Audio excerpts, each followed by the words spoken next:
நம்ம Ashwin sweets and snacks export பண்றதுக்கு 7373041434 மற்றும் www.ashwinsweets.com கான்டாக்ட் பண்ணுங்க.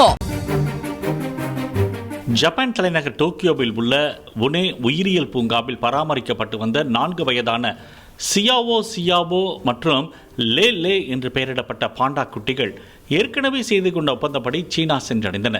செங்டூவில் உள்ள தியான்ஃபு சர்வதேச விமான நிலையத்திற்கு வந்தடைந்த பாண்டா குட்டிகள் பாதுகாப்பாக கொண்டு செல்லப்பட்டு தாய் பாண்டாவான ஷின்ஷின் உடன் சேர்க்கப்பட்டதாக சீனா பாண்டா பாதுகாப்பு மற்றும் ஆராய்ச்சி மையம் தெரிவித்தது. சீனா பிற நாடுகளுடனான உறவை வலுப்படுத்த பாண்டாக்களை பரிசீலித்து பின்னர் திரும்பப் பெறுவதை வழக்கமாக கொண்டுள்ளது. நம்ம Ashwin sweets and snacks export பண்றதுக்கு 7373041434 மற்றும் www.ashwinsweets.com கான்டாக்ட் பண்ணுங்க.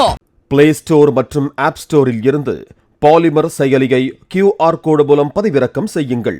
செய்திகளை உடனுக்குடன் பெறுங்கள்.